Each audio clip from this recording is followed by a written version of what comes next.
Hey, transformational prevention again. Oh my.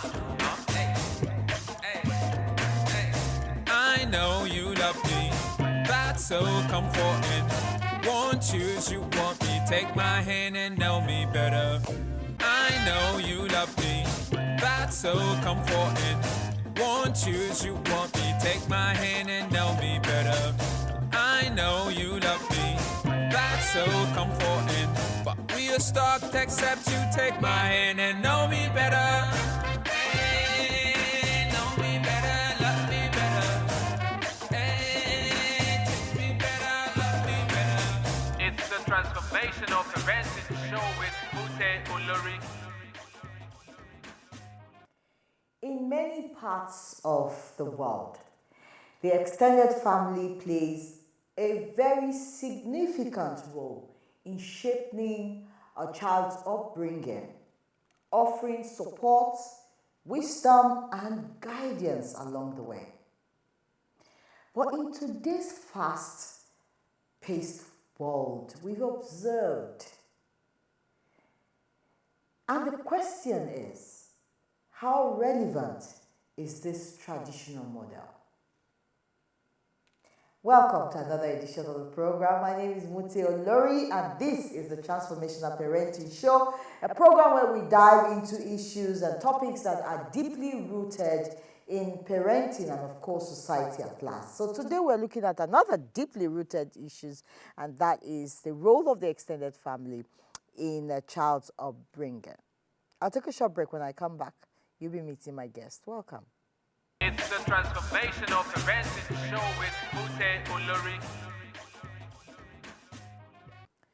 Welcome back. It's the Transformational Parenting Show, and today we're looking at how the extended family, play a vital role in the upbringing of a child. He says it takes a community to raise a child, but these days, community don't want to raise children. A lot of people are saying they don't want community raising their children. They want to raise their children alone, and we've also seen the cons and pros. So joining us to talk about this today is Mr. Efe Ada. He is a health, safety and environment professional and a member of ISPON, the founder of Smart Mind Tutors, a forum dedicated to helping others learn and grow beyond the classroom. And of course, he's an advocate of good parenting. Thank you for joining us today. Thank you. All right, so when we talk about the extended family, we look at grandparents, uncles, aunties, cousins, town relations, and so many. And we know that they really play a vital role in the upbringing of the child. Okay, so how can we look at some of the roles that the extended family plays, in a child's upbringing? Okay, so you have various roles, and one of the major role is to be able to uphold the ideology. The role the extended family have is to be able to tell their children's children of these ideologies. And to an extent, there are times where, due to the present challenges that a nuclear family may be facing in terms of the war front of trying to meet up with day-to-day demands, trying to ensure that things happen, because in quotes, they are like the plant, while the extended family may be considered as the tree. So that unit or that nuclear family is trying to uphold its own name, trying to uphold its own values and all that. But then again, there's that place of where the extended family passes it. In fact, even Bible tells you of how God instructed the Israelites to always write certain things and say, tell your children's children of these stories. Why? Because as they are telling them of these stories of what God has done and all that, they are going to be able to extract values. They are going to be able to extract the fact that, oh, God is supreme and all that. So there's a role that the extended family have because they existed before the nuclear family exists. So it's an interwoven thing. The nuclear family is used to start an extended family, but at some point when it's now gone to extended family, the extended family exists before another nuclear family. So you have a grandfather and a grandmother who has become an extended family that exists before the nuclear family. So whatever challenges that extended family, the experience that extended family has had over the years, as the experience of, oh, when a child is from 0 to 10, this is how they behave. When a child is from 11 to 12, this is how they behave, or 11 to 14, this is how they behave, and all that. They have that experience, and they can be able to guide and lead on to that, pass that guidance to that nuclear family, so that they can be able to sustain themselves for the future. But some will argue with you that anybody can do that. So, what actually, how does the extended family give a child a sense of belonging or identity? Well, if anybody can do some of the things you just mentioned. Well, it's relative, because to an extent, that anybody can do that is at times some of the mess we've gotten ourselves to in present world today. That break in transmission, that break in chain reaction, it is a chain. There's a reason why at times even the Bible talks about how God was specific about going to marry from a particular place. It was because he knows that automatically, there are times where God had to proclaim that a particular generation should be wiped out. Because that thing that starts will automatically be passed to the next generations. So it's not what anybody can do. After all, in those days, you have a case of where if someone is known that, oh, are you the son from Okoro family, or are you the son from Obina family, or are you the son from the Tunde's family? It's more or less like that identity of the name. They automatically believe that that name carries an influence. They automatically believe that name is known for certain things. That name has an influence. Oh, this person is found to be responsible to instill values, as the case may be. So it is when at times you have someone come from nowhere and based on his own whatever experiences, it now begins to bring some new set of standards. That's why we have some of the messages that we have today. One thing we must know, the young has knowledge, the old has wisdom. You need both of them. Now, I will go to that place where you talk about the young and the old. Now, there are a lot of issues, where we've seen different parenting styles. Yes. The way I was raised, I kind of, my parenting styles could be different from, the way I was raised and how I want to raise my children now. So we always see that. And then maybe another extended family, the parenting styles are totally different. So how do parents, now find a common ground, when you have the extended family, like grandparents living with you, and I have my own sets of certain things you want to do values now. and certain I don't want to do, but they are here. We're in the same space. So, how do we find a common ground? So first and foremost, everyone must understand nothing is 100%. So it will only be if probably you don't have a case of where, if you're not in a situation where your parents were actively degrading you or actively ensuring that you have a downfall. What you need to understand is that your parents parented you based on the resource and knowledge that they had. But one key thing is important. They must have done their best.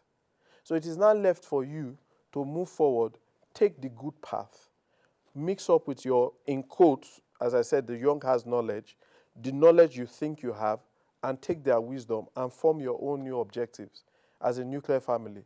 But one thing you must not do is to think that you've become wiser than them. The thing is that you cannot be able to disengage. It has its disadvantages and all that, but you must be able to manage that place. So if you have a man, you have a woman, and what is important is if they are able to come from good homes. Now, if they are not able to come from good homes, it doesn't mean that there's no solution for them.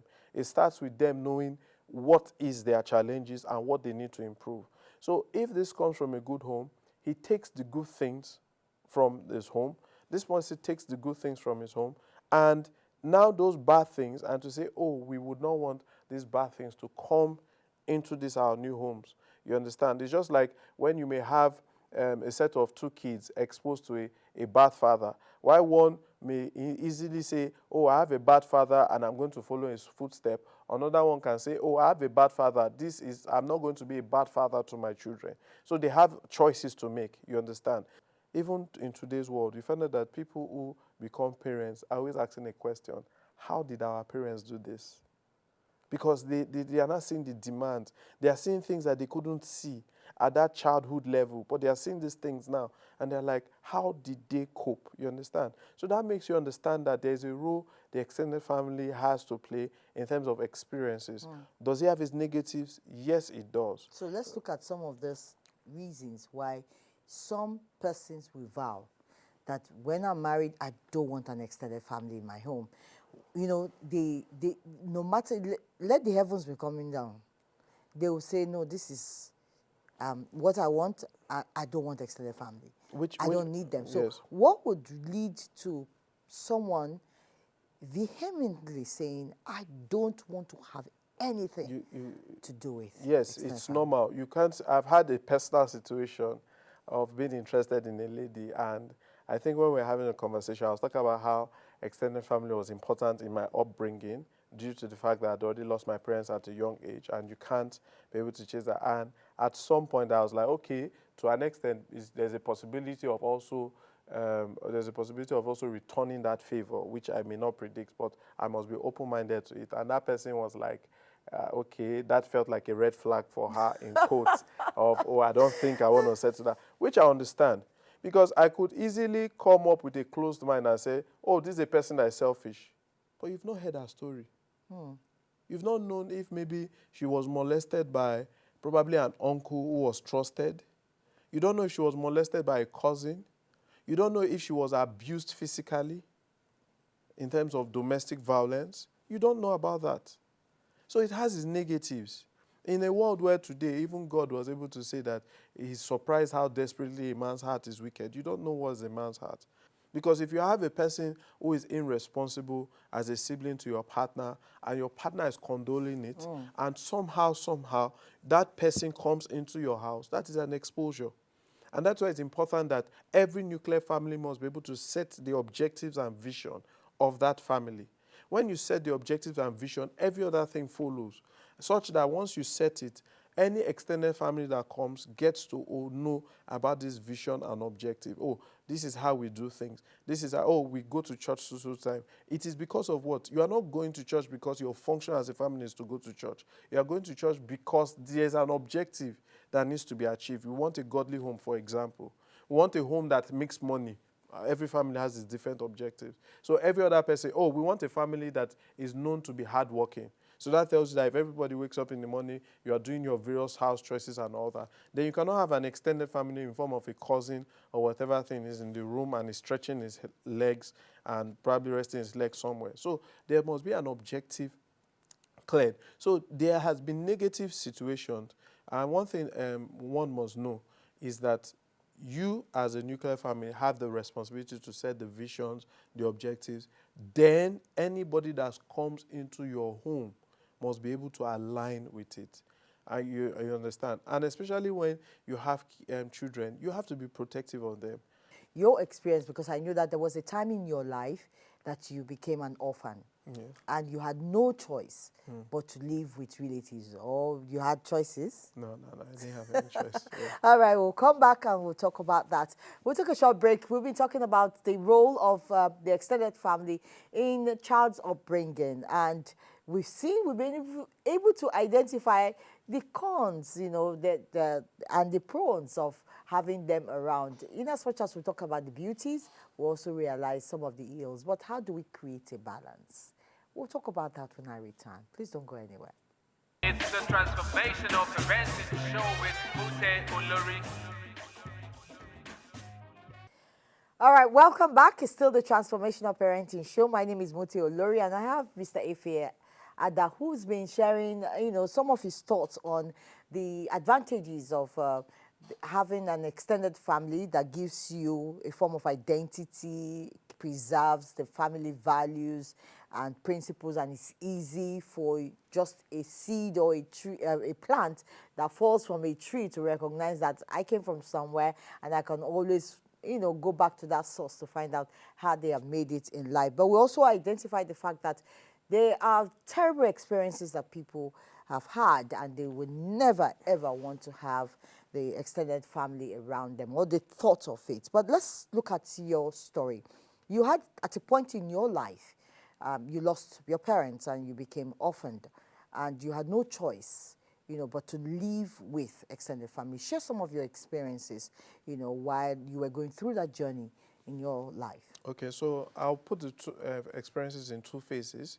So there's a phase where I lost my mom when I was 3, and probably my dad, who is a widower, had a situation where he had to invite either his own siblings or probably a cousin to be there, so that while he's not around, they can take care of. So that was an experience. So in such an experience, it was more of a family bond and more of you are just existing, but you may not be taught certain values. You understand? So there's a negative part to it. So some negative parts to it is that if you have an uncle probably who is exposed to certain vices, you may be exposed to it without even asking for the exposure. So there's that part to it. You understand? So it is a situation. My father didn't plan for my mom to be late and all that. So that's a situation, and I can't hold. He did his best. That's what I'll continue to refer to. So there's that situation to it, and there's that situation of where now my dad is no more, and I now have to. The other one was extended family coming to stay. Now you are not the one going as an extended family to stay with other extended family. Now, before we talk about that, what are some of those things children in that condition are faced with? Now, if it's the male that died, it's easy. People always say it's easy for the woman to, maybe parent from aggression, parent from pain, parent from grief, whatever it is. But the other way, the man may be grieving. Now they bring someone into the house to stay. What are some of the dangers those children at that early age could face? Okay, so I think some of the things I faced is the man is the head of the home and probably is made to be a provider. So when it comes to some homely things, he may not be able to be instilled with those details. As I said, and I will continue to remain grateful to my dad, he did his best. If you're having a widow may have a challenge of getting funds to take care of the home, but may not have a challenge of raising the children. If you have a widower, the widower may be exposed to having the challenge of taking care of the home front, but may not have the challenge of funds.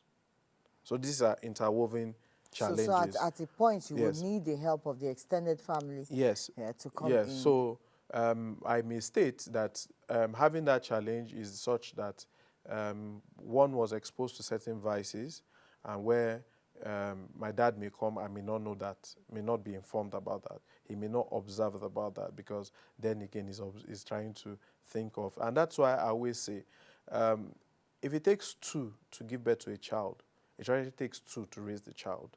And that's why it's very critical that everybody must play his role while he can. As far as you have the 2 of them alive, do your possible best not to leave it for only one person, because that is a big responsibility. You understand? So yes, there's those effects. The father may not observe certain things. A woman is more sensitive, so may be able to sensitive that, oh, she's quiet, oh, he's quiet, what happened to you, what happened? But the father is more or less thinking how to get the money, and probably... So some things are left not seen. Yes, and probably even thinking of your academics, as the case may be. I've also stayed with other extended family where I saw the love of a mother. And the love of a mother is very deep, sincerely. I think I got to understand that how a mother can defend his child even when the child is doing all that is wrong and is obvious. So let's go to when you had to live in someone else's house. Okay, so living in someone else's house means you live by their So you were the extended family that came into a nuclear home. So living as an extended member into this thing means that you are exposed to rules that you didn't bargain for, or probably rules that you were not always trained with. You understand? So there's the negatives to it, there's the positives to it. So some of the negatives to it, okay, so like there was a situation where I and my sister had to be sent out of an extended family's house, or in the accusation of witchcraft and it felt like a surprise. It felt like a surprise because I'm like, if I had this witchcraft power, I think I'd have made money and all that. You get, but we're two young people who probably at that point in time were confused. I was very confused. I was confused was because I upheld these people, and till tomorrow I'll remain grateful to them. I give it to them. You understand? There's the good, the bad, and the ugly. The good I'll give to them is at the point where we were immediately orphaned, these people came on board and said, come into the home and all that. And that place felt like a home. In fact, that's what made it very devastating for me at that time, because at that point in time, it was a home for us. Sincerely, it was a home. We expressed ourselves. But for some reason, there's some things we cannot explain. What happened, happened. You understand? Whatever generated those issues that you had to leave, or in many homes, you find out that the relative, maybe the couple, they are caught in between. Who should I support? Who should I stand with when the extended families come in? What strategy do you think that we can use to deal with these conflicts and disagreements when they come in between couples because of extended families and in areas where children are involved? Okay, so that is why it's very, very important before two couples come together. Before two individuals come to become a couple, it's important where they are able to set their values and what is important to them. Because the key thing for me personally about marriage is that key word I say, the two shall be one. Now, because of that first principle of marriage has not been obeyed, that is why we have a lot of issues in today's world. You have a case of where the two is not one, the two remains two. You understand? So they come with this is how we do it in our house, that's how we do it. Yes, that's how you do it in your house, but you're in another house. You need to come up with new things. You need to take what is good from that your house and leave what is bad and come to a particular agreement. You understand? Because if you say, how shall two work together except they agree? Now, they have an agreement, but there's an extended person into it.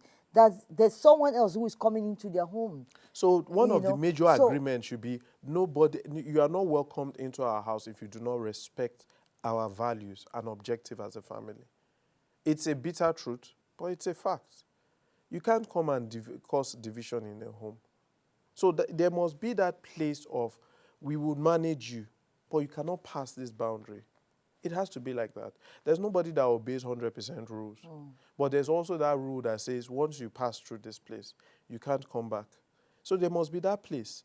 And both of them must be able to obey it. So the man should be able to address that to his own people. The woman should be able to address that to her own people.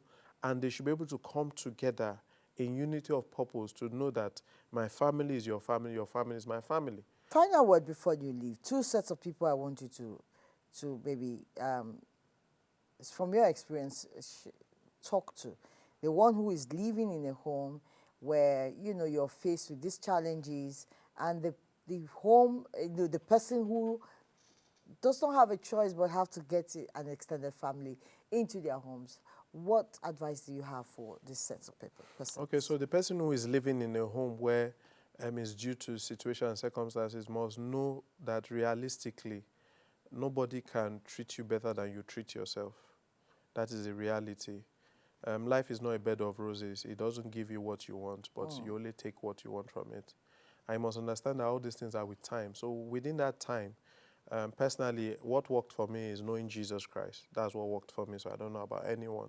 And basically, all the solutions I needed in life was from the Bible. So I had my encouragement there.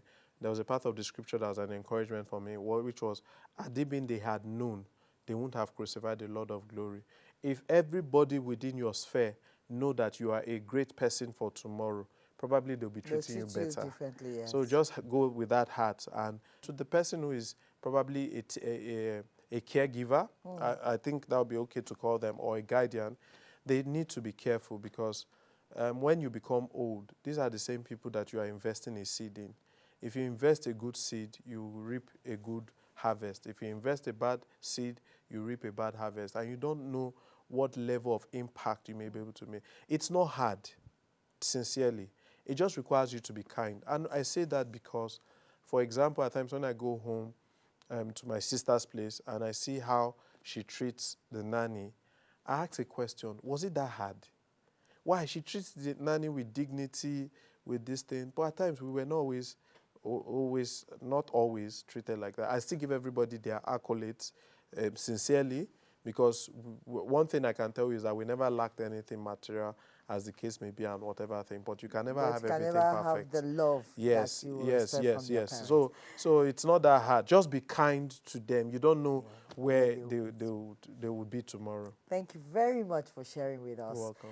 One thing I would like to say at this point is whatever we do, we should remember we're raising children.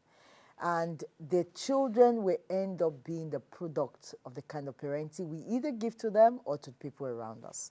Parenting is about modeling. So what kind of life are you modeling when you have the extended family? Can you see the advantages in it? And then see how your children will also learn to respect and honor the extended people in your life. I've seen situations where children don't really know what the grandparents stand for, aunties or uncles. They have a lot of mindsets, distorted, information, misinformation about these sets of people. But if you can model the advantages, I think it will help. But if you have your own story about your experience with extended families, I would advise that you seek help, because it's important to seek help. When you're raising children, you don't want to pass certain experiences to them. So seek help. And I'm sure together you'll be able to give your family a wholesome experience. My name is Muti Olori. I'll be with you again next week. And don't forget to follow us on all our social media platforms. Whatever it is, reach out. There's always help. Thank you. Bye-bye. Hey, transformational prevention again. Oh my, hey, hey. I know you love me, that's so comforting. Won't choose, you want me, take my hand and know me better. I know you love me, that's so comforting. Won't choose, you want me, take my hand and know me better. I know you love me, that's so comforting. But we are stuck except you take my hand and know me better. Hey, know me better, love me better. Hey, take me better, love me better. It's the Transformational Parenting Show with Mute Olori.